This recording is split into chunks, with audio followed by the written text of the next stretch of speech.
In today's video, we're going to be looking at matches that I desperately want to see in the WWE in the upcoming year 2025. Because when you look at the roster right now, holy smokes is it stacked, whether it's the men, the women, the mid-card, the main event, the tag team division, the roster is insane going into this new year. Which means that the possibilities for matches are also equally insane. Now, I did this video last year and many of the matches that I wanted to see going into 2024 ended up happening. So I'm hoping that that's the case here for 2025 as well. I'm going to go over a handful of matches that I desperately want to see, and I'll try and explain the reason as to why I really want to see them this year. And I'll try to give better reasoning than just, this match would be awesome. Anyways, as always, don't forget to subscribe to this channel, ring the bell for notifications. If you're a wrestling fan, I know that you're going to fall in love with this YouTube channel because we always upload daily wrestling content. Also, don't forget to check out the Patreon, patreon.com/SantiZap. If daily wrestling content isn't enough here on YouTube, if you want even more, check out the Patreon. Daily content there that never gets uploaded to YouTube, patreon.com/SantiZap. Link in the description, link in the pinned comment. You already know. Let's start the video. Before we fully dive in here, there's one thing that I want to make perfectly clear, and that's that there's a couple of matches on here that don't necessarily reinvent the wheel. They're actually kind of super uber mega obvious, but they're really obvious for a reason. They're obvious because these are matches that we've all been wanting to see for a really long time. I just so happen to want to see these matches in 2025. One of those super uber mega obvious matches is Cody Rhodes versus Randy Orton, because duh. Listen, I actually had this match in my wish list of 2024 matches. We didn't end up getting it in 2024, so now I have fingers crossed that we get it in 2025, because when we do eventually get this match, I want to make sure that we are getting the best versions of these two. And if we end up getting this match in 2026, 2027, 2028, I fear that Randy Orton might just be too old. And I understand that Randy Orton is an ageless wonder, but at some point or another, science and Father Time will come knocking for the Viper. When it comes to a reason to have this match, you don't really need to flesh out anything here. There's already so much history, so much lore, dare I say, a lot of legacy between these two. The real question is, should this match be for the WWE Undisputed Championship? Because frankly, it doesn't necessarily need it, but if I have my way, I would definitely include the championship in this. Because this is a teacher versus student match, and we have the physical manifestation of what being the best is, that WWE Undisputed Championship. And this is a match that's going to tell us whether the student has finally surpassed the teacher, and the championship is a visual representation of that tale. Another question is, when should this match take place? The real answer is anytime, any place. When you want to do it, just do it, WWE. I won't cry if you want to have this at Fastlane or some B-tier PLE. But the real correct answer is that this match deserves the biggest stage imaginable, whether it's WrestleMania or the first ever two-night SummerSlam. If I'm a betting man, I wouldn't be surprised if this is the match that closes the first ever two-night SummerSlam. But 2025, this has to be the year for it. You cannot delay this any longer. Plus, I've seen how Randy Orton has been looking at that WWE Championship. There's some lust in those Viper's eyes. Speaking of super uber mega obvious matches, I have The Rock versus Roman Reigns. This is a match that just needs to take place in 2025. If it is available, you need to do this, because we know how insanely busy The Rock's schedule can be, where it's possible that he might not be available for several years down the line. So if The Rock is available for WrestleMania 40, do it. Don't think twice on it, just do it. It's funny that now I'm begging and clamoring for this match to happen at WrestleMania 41, considering I was in the camp that didn't want this match at WrestleMania 40, but that's because the timing wasn't right. The timing for a different story was correct, but not the story of Roman versus The Rock. WrestleMania 41, now is the time. The Rock versus Roman Reigns has to happen this year. Do not delay it any longer. And the story, you already know, is right there. This has to be the match for the head of the table. This has to be the match for the heart and soul of the bloodline. It doesn't really need anything else. The question is, does this main event WrestleMania? That's not really a question. Of course it would main event WrestleMania. This would absolutely be the main event of night 2 if it does happen. Again, I just fear that if it keeps getting pushed and delayed, that we might just never get it. It's possible that the stars don't ever align again, and I just don't want to put ourselves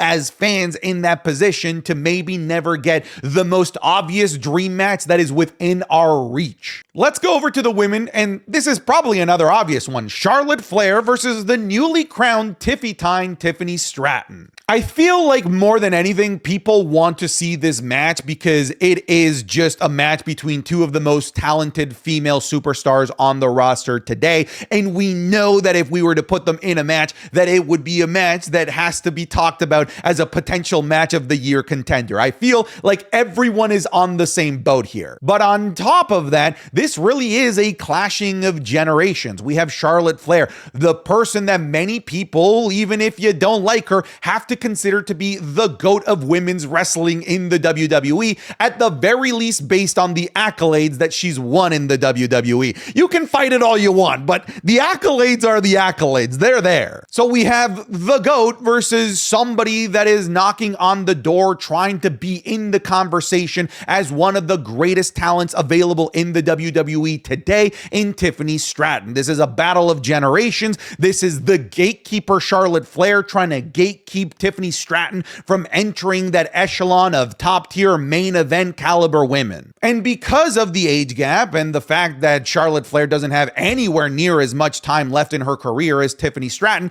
there's a clock. A clock is ticking as to when this match can actually take place. And of course, it couldn't happen in 2024 because of Charlotte Flair's injury that kept her out of the WWE for the entirety of the year. So 2025 is the year. On top of that, if you are wanting to cement Tiffany Stratton to be one of those 4 pillars of women's wrestling for the next 12, 13, 15 years, a match against Charlotte Flair, not only is it something that we want, it almost feels like it's necessary, like it's a job interview, like something that Rhea Ripley had to do in order to be in the position that she's in today, and we need it for Tiffany Stratton as well. Listen, there are so many dream feuds and matches for CM Punk, and weirdly, this match and feud does not get brought up enough. Give me this iteration of Kevin Owens, this bitter, angry dude that believes the world is out to get him, versus CM Punk. This is a match and a feud that I would love to see in 2025. Just think of the promos. Good Lord, we're talking about two of the best in the entirety of the professional wrestling business when it comes to being unbelievably good and vicious on the mic. Think of the heat that we could generate between these two in a promo battle. Like, what we've gotten between Seth Rollins and CM Punk recently has been amazing, but I genuinely believe that anything that Kevin Owens and CM Punk can put together would absolutely dwarf anything in terms of promos between Seth Rollins and CM Punk. We also have two characters that aren't afraid to push the envelope, that aren't afraid to break the fourth wall, that aren't afraid to bring up things that are considered taboo on live television. If there is a pair that could blend the lines between reality and fiction with a promo, it's these guys. These are the guys that if you let them go at each other's throats on the mic, you won't know whether or not all of that was scripted or if they went into business for themselves to take out the other dude's jugular. And then I haven't even gotten about the match quality. These are both excellent workers. Kevin Owens can do no wrong, and CM Punk is just on a streak of fantastic matches ever since his feud with Drew McIntyre. And there's of course a lot of lore, a lot of history. These guys were never able to cross paths in the WWE's main roster, but they've crossed paths and have history with one another during their years in Ring of Honor. So there's still plenty to explore there in terms of overall lore. And you know, we've gotten this story of Seth Rollins hating CM Punk for leaving the WWE and for bad-mouthing the WWE, going to the competitors. I want to know what Kevin Owens fans' thoughts are on all of those exact same things as well. Anyways, I don't think anyone's gonna give me any pushback on this. This would be an absolute freaking dream match. Bianca Belair versus Rhea Ripley. This is the 1A and the 1B of the WWE when it comes to star power in the women's division. And listen, we've gotten Rhea versus Bianca before, but we've never gotten Rhea versus Bianca when they're both at like their max power of popularity in the WWE. We're talking about two women that are just so uber mega popular. Hell, they were on the cover art of the video game as well. But then we also have two women that can put on banger matches. We have two women that are considered amongst like the strongest in the women's division as well. And we have a star power strong enough that this could be a match. And whether you want to agree with it or not, this is a match with just the star power alone that could close night one of any WrestleMania. We talked about Tiffany Stratton kind of going through her interview process of becoming one of the pillars of the WWE in a feud, in a match against Charlotte Flair. Well, I mean, like, these are the two pillars that we currently have, and Tiffany Stratton is trying to be part of the conversation. But these are the pillars of women's wrestling today and tomorrow's women's professional wrestling as well. This match would borderline break the internet because the Rhea stance and the Bianca stance, holy man, that would be a civil war in the IWC. Oh no. Oh, jeez. Oh, God. Oh.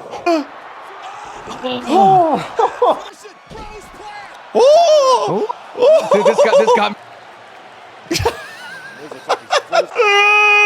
That, folks, was a sneak peek of this week's Wrestling is Cool Match Club offerings available exclusively on patreon.com/SantiZap. This week, we're looking at Jacob Fatu versus Mads Kruger in MLW in a Weapons of Mass Destruction match. The legendary TLC match for the World Tag Team titles at WrestleMania 17. People have been waiting for a long time for that one. The absolute classic that is Iyo Sky versus Bayley at WrestleMania 40. The Damian Priest versus The Miz zombie match from Backlash 2001. Spoiler, The Miz gets eaten alive. And we're also looking at the classic that is Kenny Omega versus Will Ospreay at AEW Forbidden Door 2023. You're going to be getting all of this plus the Raw reviews, the SmackDown reviews, the Wrestling is Cool podcast 3 days early, the currently ongoing Undertaker WrestleMania watch along, and the currently ongoing Royal Rumble watch along. That is so much more extra content that never gets uploaded here to YouTube because we just simply can't. So go check it out. Patreon.com/SantiZap. There's a link in the description or a link in the pinned comment.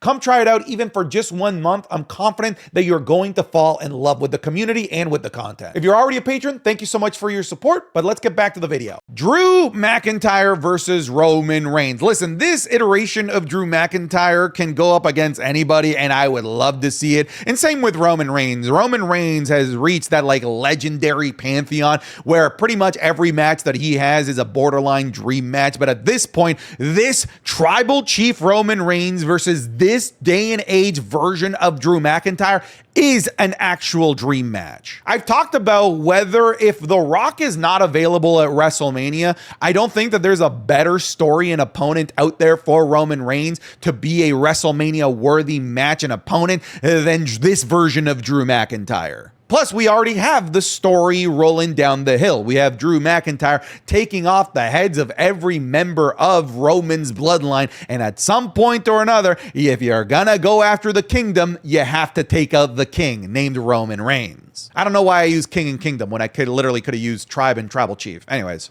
If this doesn't happen at WrestleMania, this is a strong enough match to also be a headliner for SummerSlam or a headliner for pretty much any WWE premium live event of the year. All right, let me have this one, all right? I want this one literally for guilty pleasure reasons because I feel like these two could tell such an entertaining story. Give me LA Knight versus Ethan Page. Now, if you don't watch AEW or you don't watch NXT, it's possible that you don't know who Ethan Page is. Ethan Page is probably like the top guy in NXT that people want to see get moved up to the main roster. I don't think it's a stretch to say that out of the men, he's probably like the most main roster ready in terms of both in-ring and just overall presence and promo and character. And if there is a guy that could make magic with LA Knight based on promo ability, based on the type of character that he is, it is Ethan Page. Ethan Page versus The Miz Miz could be a great feud as well, something I would love to see. But I feel like the best scenario for Ethan Page, if he does get called up to the main roster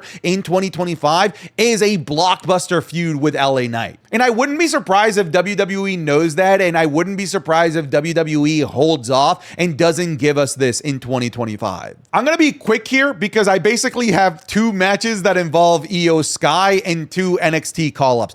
Give me Iyo Sky versus Stephanie Vaquer. Iyo Sky is my favorite women's performer on the main roster, and Stephanie Vaquer is my favorite women's performer in NXT. Stephanie Vaquer is so incredibly good and crisp in the ring, and you already know that Iyo Sky is as well. I genuinely believe that a match between these two would be the best match that WWE produces in the year in terms of in-ring quality. Now, in terms of story, it'd be kind of hard to tell one because neither of them particularly speak the best English. Actually, Iyo speaks way better English than Stephanie does. But this is a match that I, and probably you, just want to see at the very least from the in-ring magic that they can produce. So basically take everything I just said about Iyo Sky versus Stephanie Vaquer and say it about Iyo Sky versus Julia as well. I think Julia is like right there with Stephanie Vaquer, but in terms of personal preference, I do prefer Stephanie Vaquer, but Julia